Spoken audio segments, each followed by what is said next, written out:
ಅದು ಬೇಸಿಗೆ ಕಾಲ, ಬಿಸಿಲು ತುಂಬಾ ಜಾಸ್ತಿ ಇರೋದ್ರಿಂದ ಪಕ್ಷಿಗಳು ಎಲ್ರೂ ಕೂಡ ತುಂಬಾನೇ ಕಷ್ಟಪಡ್ತಾ ಇದ್ರು.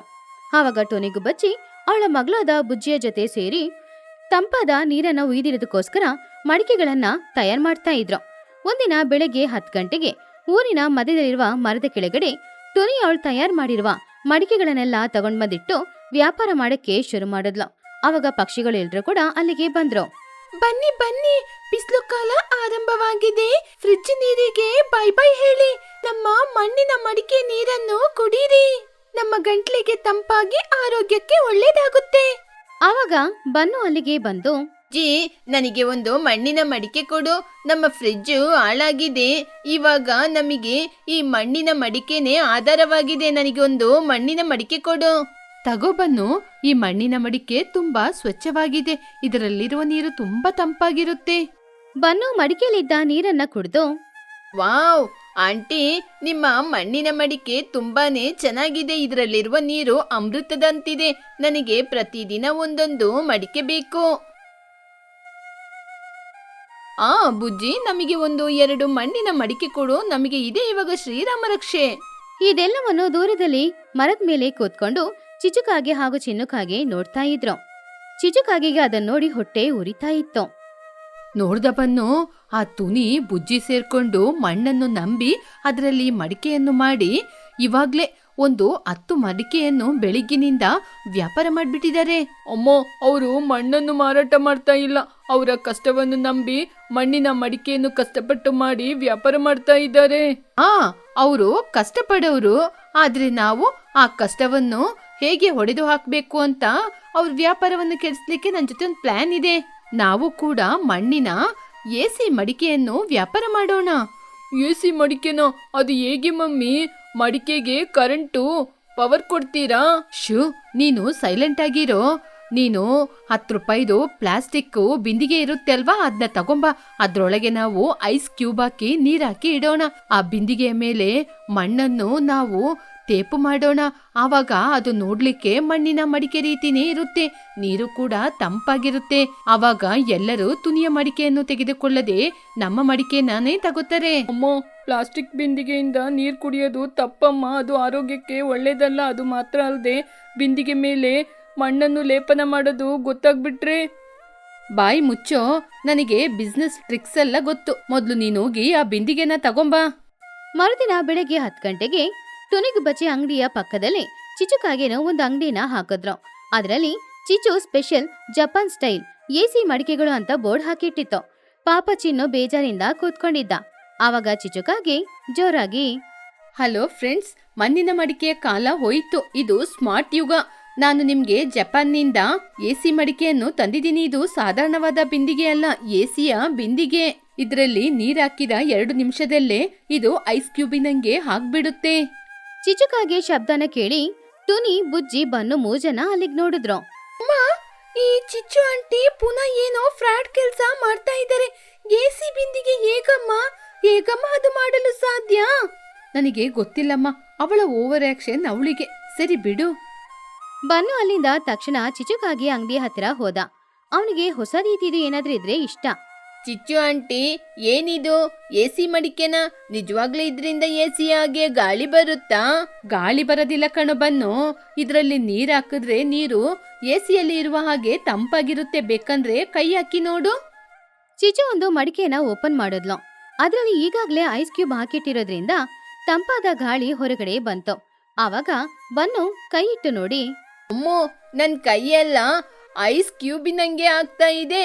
ತುನಿ ಆಂಟಿಯ ಬಿಂದಿಗೆಯಲ್ಲಿ ತಂಪಾದ ನೀರಿರುತ್ತೆ, ಆದ್ರೆ ಇದರಲ್ಲಿ ಐಸ್ ಕ್ಯೂಬ್ ರೀತಿ ನೀರು ಇದೆ. ನನಗೆ ಇವಾಗ್ಲೇ ಒಂದು ಎಸಿ ಮಡಿಕೆಯನ್ನು ಕೊಡ್ತೀರಾ?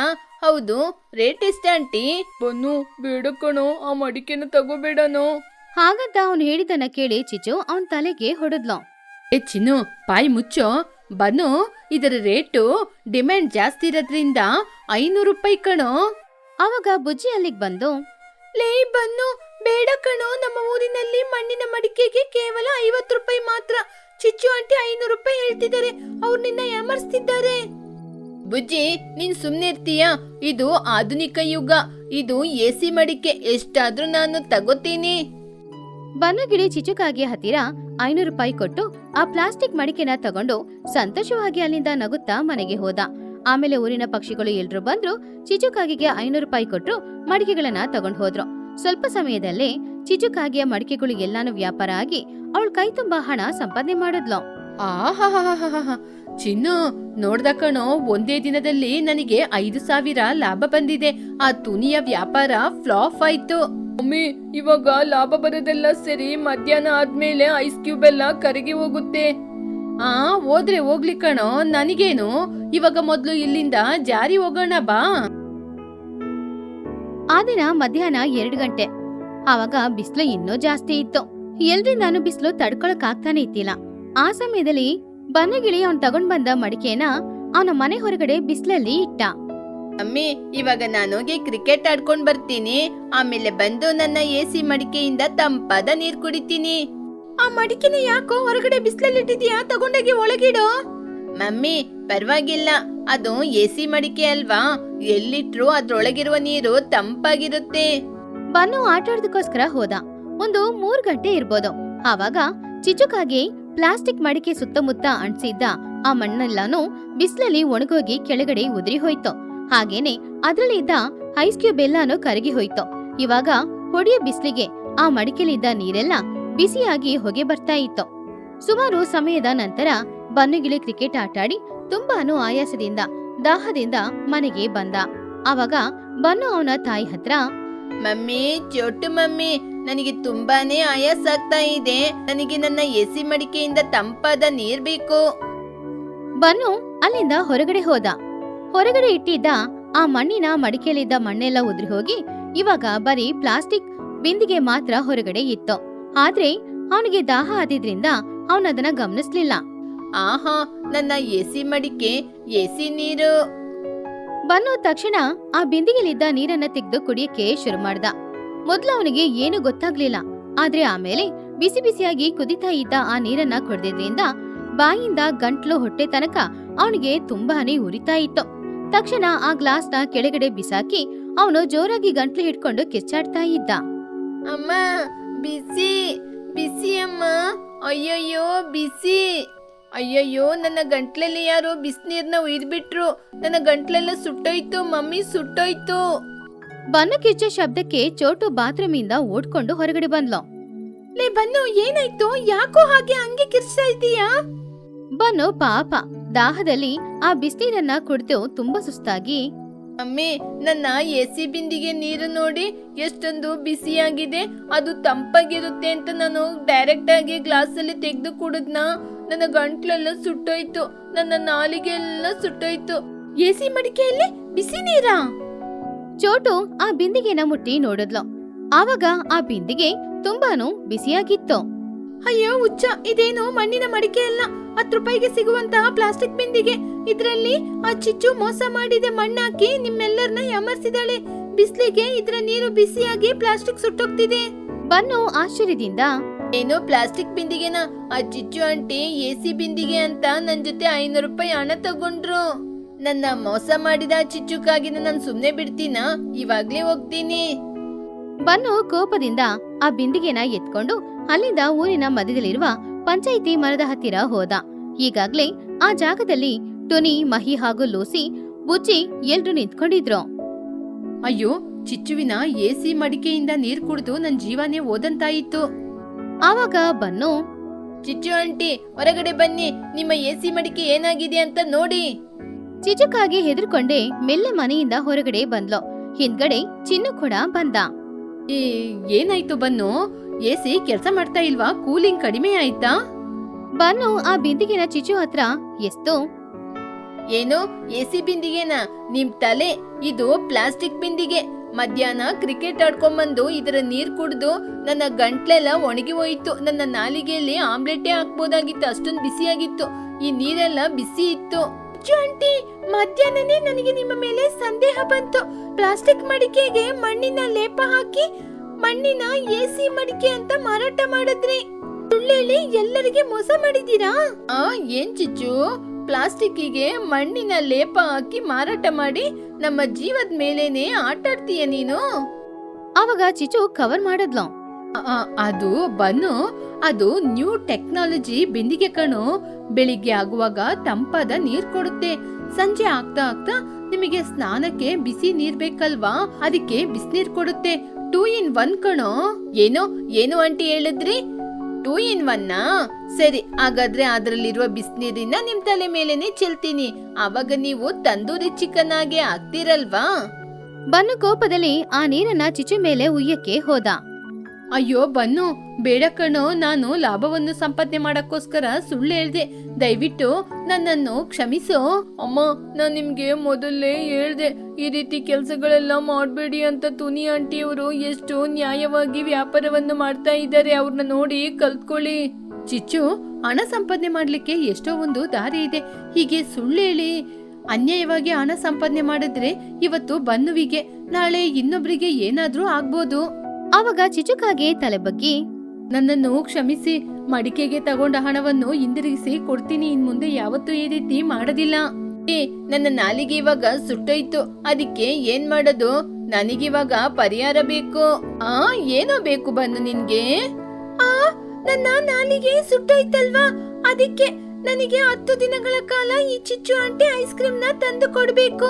ಅವಾಗ್ಲೇ ನನ್ನ ನಾಲಿಗೆ ಕೂಲ್ ಆಗೋದು, ನನ್ನ ಕೋಪನೂ ಕಡಿಮೆ ಆಗೋದು. ಲೇ ಬನ್ನು, ಸೂಪರ್ ಐಡಿಯಾ ಕಣೋ. ಚಿಚುಕಾಗೆ ಅಳುತ್ತಾ, ಅಯ್ಯೋ ದೇವ್ರೇ, ನನ್ನ ಲಾಭ ಎಲ್ಲ ಇವ್ರ ಐಸ್ ಕ್ರೀಮ್ ಅಲ್ಲೇ ಕರಗಿ ಹೋಗ್ತಾ ಇದೆ. ಹಾಗೆ ಚಿಚುಕಾಗೆ ಎಲ್ಲರ ಹತ್ರನೂ ಕ್ಷಮಾಪಣೆ ಕೇಳಿದ್ ಮಾತ್ರವಲ್ಲದೆ 1 ವಾರ ಬನುಗಿಳಿಗೆ ಐಸ್ ಕ್ರೀಮ್ ತಗೊಂಡ್ ಬಂದ್ ಕೊಟ್ಟು ಅವಳ ಪ್ಯಾಕೆಟ್ ಅಲ್ಲಿ ಇದ್ದ ಹಣ ಎಲ್ಲ ಖಾಲಿ ಆಯ್ತು. ಪ್ಲಾಸ್ಟಿಕ್ ಟ್ಯಾಂಕ್ ಮನೆ. ಅದು ಪಕ್ಷಿಗಳ ಗ್ರಾಮದಲ್ಲಿ ಬೇಸಿಗೆ ಕಾಲ, ಬಿಸಿಲು ತುಂಬಾ ಜಾಸ್ತಿ ಇತ್ತು. ಊರಿನ ಗಡಿಯಲ್ಲಿರುವ ಕಸ ಹಾಕುವ ಜಾಗದಲ್ಲಿ ಸುಮಾರು ವಾಟರ್ ಟ್ಯಾಂಕ್ಗಳು ಇತ್ತು. ಆ ವಾಟರ್ ಟ್ಯಾಂಕ್ಗಳನ್ನ ತಗೊಂಡ್ ಬಂದು ಒಂದ್ ಸೈಡ್ ಕಟ್ ಮಾಡಿ ಮನೆಯಾಗಿ ಬದಲಾಯಿಸ್ಕೊಂಡು ಆ ಮನೆಗಳಲ್ಲಿ ಲೂಸಿ ಪಾರಿವಾಳ, ತುನಿಗುಬ್ಬಚ್ಚಿ, ಚೋಟಿಗಿಳಿ ಕಷ್ಟಪಟ್ಟು ಜೀವನ ಬಾಳ್ತಾ ಇದ್ರು. ಬೇಸಿಗೆ ಕಾಲ ಅನ್ನೋದ್ರಿಂದ ಮಧ್ಯಾಹ್ನದ ಸಮಯ ಆ ಮನೆಯೊಳಗಡೆ ಒಂಥರ ತುಂಬಾನೇ ಬಿಸಿ ಬಿಸಿಯಾಗಿ ಇತ್ತು. ಒಂದಿನ ಮಧ್ಯಾಹ್ನದ ಸಮಯ ಬಿಸಿಲು ಜಾಸ್ತಿ ಇದ್ದಾಗ ಮನೆಯೊಳಗಡೆ ಕೂತ್ಕೊಂಡು ಮಾತಾಡಕ್ಕಾಗದೆ ತುನಿಗುಬ್ಬಚ್ಚಿ, ಲೂಸಿ ಪಾರಿವಾಳ ಹಾಗೂ ಚೋಟಿಗಿಳಿ 3 ಜನನು ಮನೆಯಿಂದ ಹೊರಗಡೆ ಬಂದ್ರು. ಅವ್ರೆಲ್ರಿಗೂ ಕೂಡ ತುಂಬಾನು ಬೇಜಾರಾಗ್ತಾ ಇತ್ತು. ಅಯ್ಯೋ ದೇವ್ರೇ, ಏನಪ್ಪ ನಮ್ ಜೀವನ, ಈ ಪ್ಲಾಸ್ಟಿಕ್ ಡಬ್ಬಿಗಳಲ್ಲಿ ಕೂತ್ಕೊಂಡು ನಮ್ಮ ಮೈಯೆಲ್ಲ ಬಿಸಿಯಲ್ಲಿ ಸುಡ್ತಾ ಇದೆ. ಆವಾಗ ನಮಗೆ ಅಂತ ಒಂದ್ ಮನೆ ಇತ್ತು, ತಂಪಾದ ಗಾಳಿ ಸಿಗ್ತಾ ಇತ್ತು. ಇವಾಗ ಈ ಪ್ಲಾಸ್ಟಿಕ್ ಡ್ರಮ್ ಒಳಗೆ ಕೂತ್ಕೊಂಡು ಮೈಯೆಲ್ಲ ಸುಡ್ತಾ ಇದೆ. ಆವಾಗ ಚೋಟು ಬೇಜಾರಿಂದ, ಹೌದು ತುನಿ, ಏನ್ ಮಾಡೋದು? ಹಗ್ಲಲ್ಲಿ ಈ ಡ್ರಮ್ ಒಳಗೆ ಇರೋದ್ರಿಂದ ಬಿಸಿಲಿಂದ ಡ್ರಮ್ ಎಲ್ಲ ಬಿಸಿ ಜಾಸ್ತಿಯಾಗಿ ನಮಗೂ ಕೂಡ ತುಂಬಾನೇ ಶೆಕೆ ಆಗುತ್ತೆ. ಇದೇ ರಾತ್ರಿ ಸಮಯದಲ್ಲಿ ಮಂಜು ಬಿದ್ದು ಚಳಿಯಲ್ಲಿ ನಾವು ನಡುಕ್ತಾ ಇದ್ದೀವಿ. ಏನ್ ಜೀವನ ಇದೆಲ್ಲ, ದರಿದ್ರ ಜೀವನ. ಲೂಸಿ ಪಾರಿವಾಳ ಅಳುತ್ತಾ, ನನಗೇನೋ ನನ್ ಮಗನ ಬಗ್ಗೆ ಆಲೋಚನೆ ಮಾಡಿದ್ರೆ ತುಂಬಾನೇ ಭಯ ಆಗ್ತಾ ಇದೆ. ನನ್ ಮಗ ಸಿಟಿಯಲ್ಲಿ ಕಾಲೇಜಲ್ಲಿ ಓದ್ತಾ ಇದ್ದಾನೆ. ಅವನಿಗೆ ರಜೆ ಕೊಟ್ಟಾಗ ಅವನು ಈ ಗ್ರಾಮಕ್ಕೆ ಬರ್ತಾನೆ. ಆವಾಗ ನಾನು ಈ ಪ್ಲಾಸ್ಟಿಕ್ ಡ್ರಮ್ ಅಲ್ಲಿ ಜೀವನ ಮಾಡ್ತಾ ಇರೋದನ್ನ ನೋಡಿದ್ರೆ ಏನ್ ಹೇಳ್ತಾನೋ. ಅವನು ಕೂಡ ನನ್ನ ಜೊತೆ ಸೇರಿ ಇದೇ ಪ್ಲಾಸ್ಟಿಕ್ ಡ್ರಮ್ ಒಳಗೆ ಹೇಗೆ ಜೀವನ ಮಾಡ್ತಾನೋ ಗೊತ್ತಿಲ್ಲ ತುನಿ. ಹೌದು ಲೂಸಿ, ನನ್ನ ಮಗಳು ಬನ್ನು ಎಲ್ಲರೂ ಸೇರ್ಕೊಂಡು ಸಿಟಿಯಲ್ಲಿ ತಾನೇ ಓದ್ತಾ ಇದ್ದಾರೆ. ಅವರಿಗೆ ಕೂಡ ಈ ವಿಚಾರ ಗೊತ್ತಾದ್ರೆ, ಆ ಮಗಿ ನಮ್ಗೆ ಮೋಸ ಮಾಡಿದ ವಿಚಾರ ಎಲ್ಲ ಗೊತ್ತಾದ್ರೆ ಅವರಿಂದ ತಡ್ಕೊಳಕ್ ಆಗಲ್ಲ. ಆ ಮಗಿ ನಮ್ಮ ಜೀವನವನ್ನು ಸರ್ವನಾಶ ಮಾಡಿದಾಳೆ ರಾಕ್ಷಸಿ. ಹೌದು, ನಮ್ಮ ಮನೆಯನ್ನು ಅವಳ ವಶಪಡಿಸಿಕೊಂಡು ನಮ್ಮನ್ನ ಮನೆಯಿಂದ ಹೊರಗಾಕಿ ನಮಗೆ ಜೀವನ ಪೂರ್ತಿ ಈ ಪ್ಲಾಸ್ಟಿಕ್ ಟ್ಯಾಂಕ್ ಒಳಗೇನೆ ಇರುವ ಪರಿಸ್ಥಿತಿ ಬಂದ್ಬಿಟ್ಟಿದೆ. ನಾವು ಕಸದ ತೊಟ್ಟಿಯೊಳಗೆ ಇದ್ದು ಅಳ್ತಾ ಇದ್ದೀವಿ. ನಮ್ ಜೀವನ ಇಷ್ಟೇ ಏನೋ. ಹಾಗೆ ಪಕ್ಷಿಗಳೆಲ್ಲರೂ ಬೇಜಾರ್ ಮಾಡ್ಕೊಳ್ತಾ ಇದ್ದಾಗ ಆ ಊರಿಗೆ ಹೊಸದಾಗಿ 2 ಗೌರ್ಮೆಂಟ್ ಆಫೀಸರ್ಸ್ ಬಂದಿದ್ರು. ಅವ್ರು ಬೇರೆ ಯಾರೂ ಅಲ್ಲ, ಮಹಿಹದ್ದು ಹಾಗೂ ಮಹಿಹದ್ದಿಗೆ ಅಸಿಸ್ಟೆಂಟ್ ಆಗಿ ಕೆಲಸ ಮಾಡುವ ಕುಹುಬಾತು. ಗೌರ್ಮೆಂಟ್ ಇಂದ ಬಡ ಪಕ್ಷಿಗಳಿಗೆ ಸಿಕ್ಕಿರುವ ಮನೆ ಅದು ಅವ್ರ ಹತ್ರನೇ ಇದೆಯಾ, ಅವ್ರಿಗೆ ಸರಿಯಾಗಿ ಹೋಗಿ ಸೇರ್ತಾ ಇಲ್ವಾ ಅನ್ನೋದನ್ನ ಚೆಕ್ ಮಾಡೋದಕ್ಕೋಸ್ಕರನೇ ಅವ್ರ ಊರಿಗೆ ಬಂದಿದ್ದು. ಹಾಗೆ ಊರೆಲ್ಲ ಸುತ್ತಾಡ್ಕೊಂಡು ಕೊನೆಗೆ ಊರಿನ ಗಡಿಲಿರುವ ಕಸದ ಬುಟ್ಟಿ ಹತ್ರ ಹೋದ್ರು. ಆವಾಗ ಕುಹು ಅಲ್ಲಿ ಪರಿಸ್ಥಿತಿ ನೋಡಿ, ಮಗಿಯವ್ರೇ, ಈ ಊರಲ್ಲಿ ಗೌರ್ಮೆಂಟು ಮನೆ ಇಲ್ಲದವರಿಗೆ, ಬಡವರಿಗೆ ಅಂದವಾದ ಮನೆಗಳನ್ನ ಕಟ್ಕೊಟ್ಟು ಅಪಾರ್ಟ್ಮೆಂಟ್ ನ ನಿರ್ಮಾಣ ಮಾಡಿದೆಯಂತೆ. ಅದ್ರಿಂದ ಈ ಊರಲ್ಲೇ ಯಾರು ಬಡ ಪಕ್ಷಿಗಳು ಅಂತ ಯಾರು ಇಲ್ವಲ್ಲ? ಮಹಿಹದ್ದು ಎಲ್ಲ ಕಡೆನೂ ನೋಡಿ, ಕುಹು, ನನಗೆ ಯಾಕೋ ಈ ಊರಿನ ಮುಖ್ಯಸ್ಥನಾದ ಆ ಚಿಚ್ಚುವಿನ ಮೇಲೆ ನನಗೆ ತುಂಬಾನೇ ಅನುಮಾನ ಬರ್ತಾ ಇದೆ. ಬಡವರಿಗೆ ಮನೆ ಕೊಟ್ಟೆ ಅಂತ ಫೋರ್ಜರಿ ಏನೋ ಮಾಡ್ಕೊಂಡು ಎಲ್ಲ ಮನೆಯನ್ನು ಅವರೇ ವಶಪಡಿಸಿಕೊಂಡಿದ್ದಾರೆ ಅನ್ಕೊಂಡಿದ್ದೀನಿ. ನಾವು ಅದನ್ನ ಸರಿಯಾಗಿ ಪರಿಶೀಲನೆ ಮಾಡ್ಬೇಕು.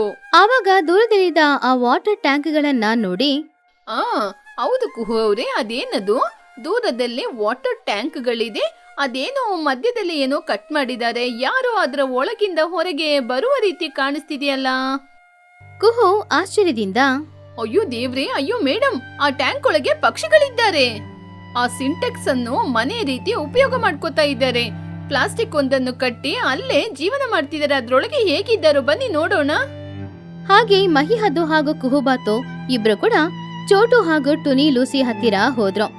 ಆಫೀಸರ್ಸ್ನ ನೋಡಿದಾಗ ಎಲ್ರು ಕೂಡ ತುಂಬಾನೇ ಹೆದರ್ತಾ ಇದ್ರು.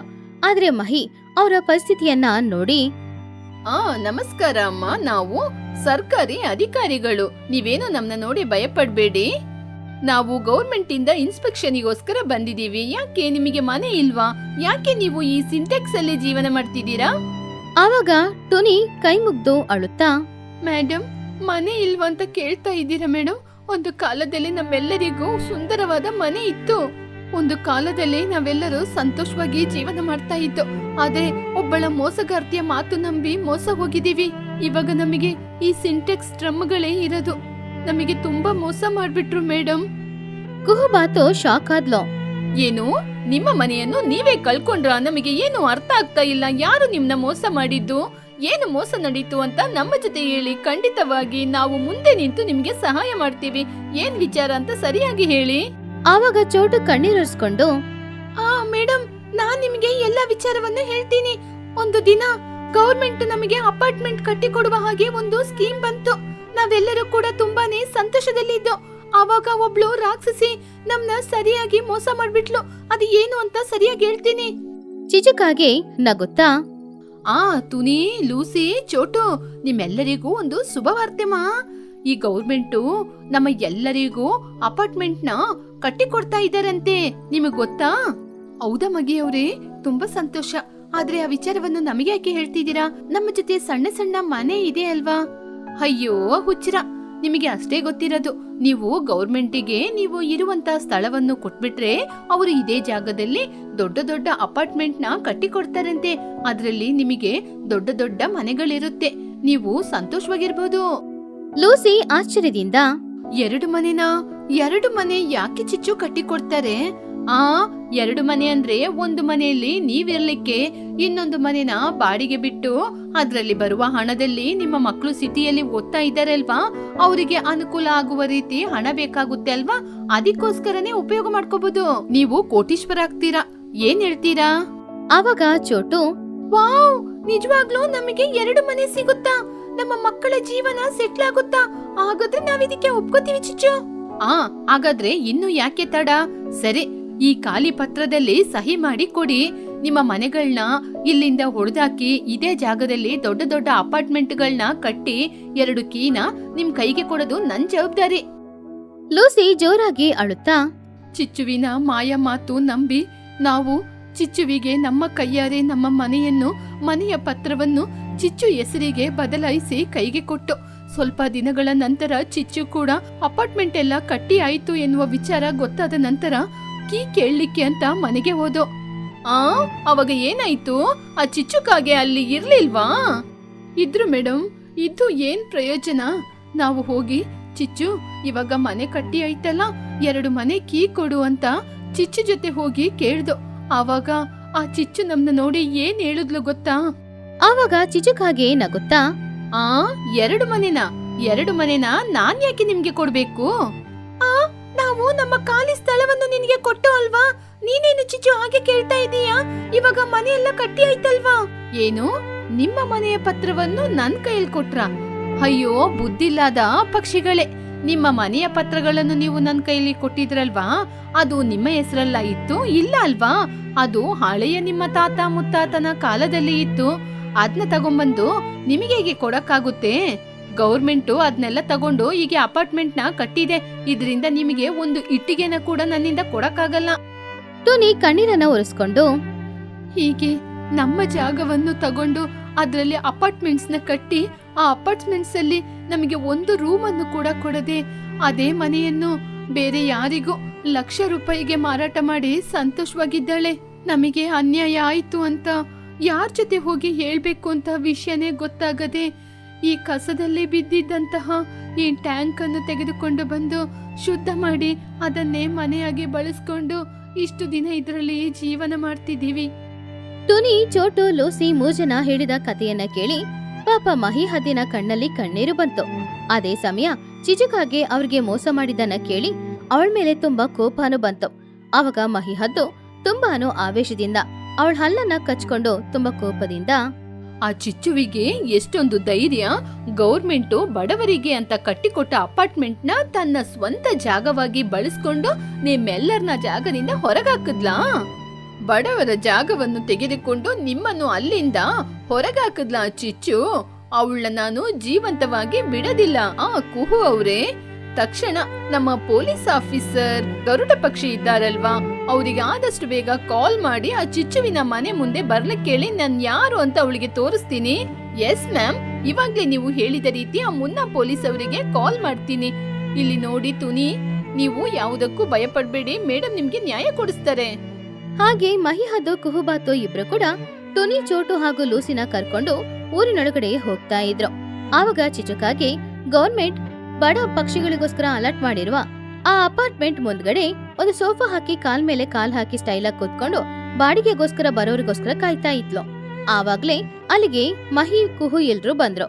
ಆವಾಗ ಮಹಿ ತುಂಬಾ ಕೋಪದಿಂದ, ಚಿಚುಕಾಗೆ ಎದ್ದು ನಿಂತ್ಕೊಳ್ಳೆ. ಚಿಚುಕಾಗೆ ತಕ್ಷಣ ಸೋಫಾದಿಂದ ಕೆಳಗಡೆ ಇಳಿದು, ಯಾರ್ ನೀವು? ನನ್ನ ಅಪಾರ್ಟ್ಮೆಂಟ್ ಮುಂದೆ ಬಂದು ನಿಂತ್ಕೊಂಡು ನನ್ನನ್ನೇ ಜೋರ್ ಮಾಡ್ತೀರಾ? ಇದೆಲ್ಲ ಚೆನ್ನಾಗಿಲ್ಲ. ನಿಮ್ಮ ಹಿಂದೆ ಪ್ಲಾಸ್ಟಿಕ್ ಅಲ್ಲಿ ಜೀವನ ಮಾಡುವ ತುನಿ, ಚೋಟು ಇವರೆಲ್ಲ ಬಂದಿದ್ದಾರೆ. ಇವರಿಗೆ ಇಲ್ಲಿ ನಿಲ್ಲಕ್ಕೆ ಕೂಡ ಅರ್ಹತೆ ಇಲ್ಲ. ಆವಾಗ ಮಹಿ ತುಂಬಾ ಕೋಪದಿಂದ, ಇವ್ರನ್ನ ಭಿಕ್ಷಕರು ಅಂತ ಹೇಳ್ತಾ ಇದ್ದೀಯಾ? ಇವರ ಜಾಗವನ್ನು ಇವ್ರ ಕೈಯಿಂದ ಕಿತ್ಕೊಂಡು ನೀನ್ ಇಲ್ಲಿ ಅಪಾರ್ಟ್ಮೆಂಟ್ ನ ಕಟ್ಟಿದೀನಿ ಅಂತ ಹೇಳ್ತಾ ಇದ್ದೀಯಾ? ನಾನು ಈ ಊರಿನ ಕಲೆಕ್ಟರ್ ಮಗಿ. ಗೌರ್ಮೆಂಟು ಬಡ ಜನರಿಗೋಸ್ಕರ ಕಟ್ಟಿಕೊಟ್ಟ ಆಸ್ತಿಯನ್ನು ನೀನು ನಿಂದು ಅಂತ ಕೊಚ್ಕೊಂಡು ಜಾಸ್ತಿ ಆಡ್ತಾ ಇದ್ದೀಯಾ? ಚಿಚುಗೆ ಭಯ ಆದ್ರೂ ಕೂಡ ಆ ಭಯನ ಅವಳು ತೋರಿಸ್ಕೊಳ್ಳಿಲ್ಲ. ಓಹ್, ಕಲೆಕ್ಟರ್ ಮೇಡಮ್ ನೀವಾ? ಬನ್ನಿ ಮೇಡಮ್, ಇವ್ರು ಹೇಳೋದೆಲ್ಲ ನಂಬೇಡಿ. ಇವರು ಅಪಾರ್ಟ್ಮೆಂಟಿಗೆ ಕೊಟ್ಟಂತ ಜಾಗ ಇವ್ರದೇನಲ್ಲ. ಅವ್ರ ಜೊತೆ ಸರಿಯಾದ ಪ್ರೂಫ್ ಕೂಡ ಇಲ್ಲ ಮೇಡಮ್. ಈ ಜಾಗ ಎಲ್ಲ ನಂದು. ಇವರೆಲ್ಲ ನಿಮ್ನ ನೋಡಿ ಸುಳ್ಳು ಹೇಳ್ತಾ ಇದ್ದಾರೆ. ಇವ್ರನ್ನ ಮಾತ್ರ ಯಾವುದೇ ಕಾರಣಕ್ಕೆ ನೀವು ನಂಬಲೇಬೇಡಿ ಮೇಡಮ್. ಆವಾಗ್ಲೇ ಅಲ್ಲಿಗೆ ಸೈರನ್ ಸೌಂಡ್ ಜೊತೆ ಒಂದು ಪೊಲೀಸ್ ಗಾಡಿ ಬಂತು. ಆ ಪೊಲೀಸ್ ಗಾಡಿಯಲ್ಲಿ ಸುಮಾರು ಪೊಲೀಸ್ ಆಫೀಸರ್ಸ್ ಇದ್ರು. ಆವಾಗ ಪೊಲೀಸ್ ಆಫೀಸರ್ ಆದ ಹದ್ದು ಆ ಗಾಡಿಯಿಂದ ಇಳಿದು ಬಂದು ಕಲೆಕ್ಟರ್ ಮಹಿ ಹದ್ದಿನ ಕೈಯಲ್ಲಿ ಅವನ ಕೈಯಲ್ಲಿ ಇಟ್ಕೊಂಡಿದ್ದ ಫೈಲ್ ನ ಕೊಟ್ಟಿತ್ತು. ಮೇಡಮ್, ಈ ಚಿಚ್ಚು ನಿಜವಾಗ್ಲೂ ದೊಡ್ಡ ಮೋಸಗಾರ್ತಿ. ತುನಿ, ಚೋಟು, ಲೂಸಿ ಇವರ ಕೈಯಿಂದ ಅವರ ಪತ್ರವನ್ನೆಲ್ಲ ಕಿತ್ಕೊಂಡು ಫೋರ್ಜರಿ ಮಾಡಿ ಚಿಚ್ಚುವಿನ ಹೆಸರಿಗೇನೆ ಪೋಲಿ ಡಾಕ್ಯುಮೆಂಟ್ನ ತಯಾರಿಸಿದಾಳೆ. ಇವಳು ಒಂದು ದೊಡ್ಡ ಫ್ರಾಡು ಅಂತ ನನ್ನ ಕೈಯಲ್ಲಿ ಎಲ್ಲ ಡಾಕ್ಯುಮೆಂಟ್ಗಳು ಸಿದ್ಧವಾಗಿದೆ. ಈ ಅಪಾರ್ಟ್ಮೆಂಟ್ ಎಲ್ಲ ಇವಳ ಹೆಸರಲ್ಲಿರೋ ರೀತಿ ಫೋರ್ಜರಿ ಮಾಡಿದಾಳೆ. ಚಿಚುಕಾಗಿಗೆ ಒಂದು ಕ್ಷಣ ಹೃದಯನೇ ನಿಂತೋದ ಹಾಗೆ ಇತ್ತು. ಚಿಚುಕಾಗಿ ನಡುಗುತ್ತಾ, ಆಫೀಸರ್ ಅವರೇ, ಅವ್ರು ಹೇಳೋದೆಲ್ಲ ಸುಳ್ಳು. ನಾನು ಅಂತದೇನೋ ಕೆಲಸ ತಪ್ಪು ಮಾಡಿಲ್ಲ ಸರೇ. ಚಿಚ್ಚು, ಸಾಕು, ಬಾಯಿ ಮುಚ್ಚು. ನಿನ್ನ ನಾಟಕ ಎಲ್ಲ ಬಯಲಾಗಿದೆ. ಇಲ್ಲಿರುವ ಜಾಗವನ್ನು ಕಿತ್ಕೊಂಡು ಅವ್ರನ್ನ ಪ್ಲಾಸ್ಟಿಕ್ ಡಬ್ಬದಲ್ಲಿ ಜೀವನ ಮಾಡಿಸಿದ್ಯಾ ರಾಕ್ಷಸಿ? ಮುನ್ನಾರವ್ರೆ, ಇವಳ ಮೇಲೆ ಕೇಸ್ನ ಫೈಲ್ ಮಾಡಿ ಇವಳು ಫೋರ್ಜರಿ ಮಾಡಿದಾಳೆ, ಇವಳು ಬಡವರಿಗೆ ಮೋಸ ಮಾಡಿದಾಳೆ ಅಂತ ತುಂಬಾ ಸ್ಟ್ರಾಂಗ್ ಆಗಿ ಕೇಸ್ನ ಫೈಲ್ ಮಾಡಿ ಇವಳು ಜೀವನ ಪೂರ್ತಿ ಹೊರಗಡೆ ಬಾರದ ಹಾಗೆ ಕೇಸು ಸ್ಟ್ರಾಂಗ್ ಆಗಿರ್ಲಿ. Okay, yes madam. ಕಾನ್ಸ್ಟೇಬಲ್ಸ್, ಈ ಚಿಚ್ಚುನ ಮೊದ್ಲು ಗಾಡಿಗೆ ಹಸ್ಸಿ. ಚಿಚುಕಾಗಿ ಜೋರಾಗಿ ಅಳುತ್ತಾ ಟುನಿಯ ಕಾಲಲ್ಲಿ ಬಿದ್ದು, ಅಯ್ಯೋ ತುನಿ, ಲೂಸಿ, ಚೋಟು, ನನ್ನನ್ನು ಕ್ಷಮಿಸಿ. ಅಪಾರ್ಟ್ಮೆಂಟ್ ಎಲ್ಲ ನನ್ನ ಹೆಸರಲ್ಲೇ ಇರ್ಬೇಕು ಅಂತ ನಾನು ಫೋರ್ಜರಿ ಮಾಡಿದೆಲ್ಲ ತಪ್ಪೆ. ದಯವಿಟ್ಟು ನನ್ನನ್ನು ಕ್ಷಮಿಸಿ. ನನ್ನ ತಪ್ಪು ನಾನು ಒಪ್ಕೊಂಡಿದ್ದೀನಿ. ಲೂಸಿ, ನನ್ನ ಕಾಪಾಡು. ಆವಾಗ ಟುನಿ ಗುಬ್ಬಚ್ಚಿ ಕೋಪದಿಂದ, ಚಿಚ್ಚು, ನಮ್ ಜೊತೆ ಕ್ಷಮೆ ಕೇಳ್ತೀಯಲ್ವಾ? ನಿನಗೆ ಸ್ವಲ್ಪ ಆದ್ರೂ ನಾಚಿಕೆ ಇದೆಯಾ? ನಾವು ಎಷ್ಟೋ ರಾತ್ರಿ ನಿದ್ರೆ ಮಾಡದೆ ಆ ಸಿಂಟೆಕ್ಸ್ ಅಲ್ಲೇ ಕೂತ್ಕೊಂಡು ಉರಿ ಬಿಸ್ಲಿಗೆ ಎಷ್ಟೊಂದು ಒಣಗೋಗಿದೀವಿ. ನಮ್ಮ ಕಷ್ಟ ನಮ್ಮ ಮಕ್ಳಿಗೆ ಗೊತ್ತಾಗ್ಬಾರ್ದು ಅಂತ ಎಷ್ಟು ರಾತ್ರಿ ಹತ್ತಿದೀವಿ ಗೊತ್ತಾ? ಮೋಸಗಾರ್ತಿ, ನಿನ್ನ ಅಳು ಎಲ್ಲ ಸ್ಟೇಷನ್ ಅಲ್ಲಿ ಇಟ್ಕೋಬಾ. ಪೊಲೀಸ್ ಆಫೀಸರ್ಸ್ ಚಿಚ್ಚುನ ಅರೆಸ್ಟ್ ಮಾಡಿ ಅಲ್ಲಿಂದ ಸ್ಟೇಷನ್ಗೆ ಕರ್ಕೊಂಡು ಹೋದ್ರು. ಚಿಚು ಅಲ್ಲಿಂದ ಹೋದ್ಮೇಲೆ ಮಹಿ ಹದ್ದು 3 ಮನೆಕೀನ ಹಿಡ್ಕೊಂಡು ಸಂತೋಷದಿಂದ ಚೋಟು, ಲೂಸಿ ಹಾಗೂ ಟೋನಿ ಹತ್ರ ಬಂತು. ತುನಿ, ಚೋಟು, ಲೂಸಿ, ತಗೊಳ್ಳಿ. ನಿಮ್ಮ ಜಾಗದಲ್ಲಿ ನಿಮಗೆ ದೊಡ್ಡ ದೊಡ್ಡ ಅಪಾರ್ಟ್ಮೆಂಟ್ಸ್ ನಾನು ಕೊಡ್ತಾ ಇದ್ದೀನಿ. ನೀವು ಅಂದುಕೊಂಡ ಹಾಗೆ ನಿಮಗೆ 2 ಅಪಾರ್ಟ್ಮೆಂಟ್ನೇ ಕೊಡ್ತಾ ಇದ್ದೀನಿ. ನೀವು ಅಂದುಕೊಂಡ ಹಾಗೆ ಒಂದಲ್ಲಿ ನೀವು ಇರಿ, ಇನ್ನೊಂದಲ್ಲಿ ನೀವು ಬಾಡಿಗೆ ಬಿಟ್ಟು ಆ ಹಣದಲ್ಲಿ ಸಿಟಿಯಲ್ಲಿರುವ ನಿಮ್ಮ ಮಕ್ಕಳನ್ನು ಚೆನ್ನಾಗಿ ಓದಿಸಿ. ಇನ್ಮುಂದೆ ನೀವು ಆ ಪ್ಲಾಸ್ಟಿಕ್ ಮನೆ ಹತ್ರ ಹೋಗೋದೇ ಬೇಡ. ಟುನಿ ತುಂಬಾನು ಸಂತೋಷದಿಂದ ಕಣ್ಣಲ್ಲಿ ಕಣ್ಣೀರೊಂದಿಗೆ ಕೈ ಮುಗ್ದು, ಕಲೆಕ್ಟ್ರಮ್ಮ, ಆ ದೇವ್ರ ರೀತಿ ಬಂದು ನಮ್ನ ಕಾಪಾಡಿದ್ರಿ. ನೀವು ಮಾತ್ರ ಬರದಿದ್ರೆ ಆ ಪ್ಲಾಸ್ಟಿಕ್ ಸಿಂಟೆಕ್ಸ್ ಅಲ್ಲೇ ನಮ್ ಜೀವನ ಕಳೀತಾ ಇದ್ದು.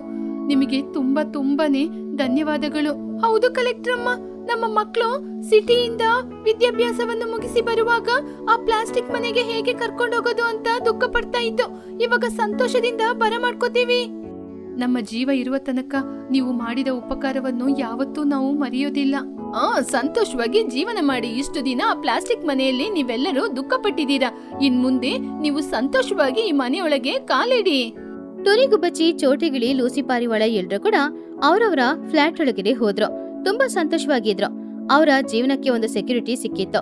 ಅವರ ಮಕ್ಕಳ ಫ್ಯೂಚರ್ ಕೂಡ ಸೇಫ್ ಆಗಿತ್ತು. ಇದೆಲ್ಲದಕ್ಕೂ ಕಾರಣವಾದ ಮಹಿ ಹದ್ದಿಗೆ ಅವರು ಧನ್ಯವಾದ ತಿಳಿಸಿದ್ರು. ಪ್ಲಾಸ್ಟಿಕ್ ಟ್ಯಾಂಕ್ ಮನೆಯಲ್ಲಿ ಬಾಳ್ತಾ ಇದ್ದ ಪಕ್ಷಿಗಳು ಎಲ್ರೂ ಕೂಡ ಇವಾಗ ಅವ್ರವ್ರ ಮನೆಯಲ್ಲಿ ಬಾಳ್ತಾ ಇದ್ರು.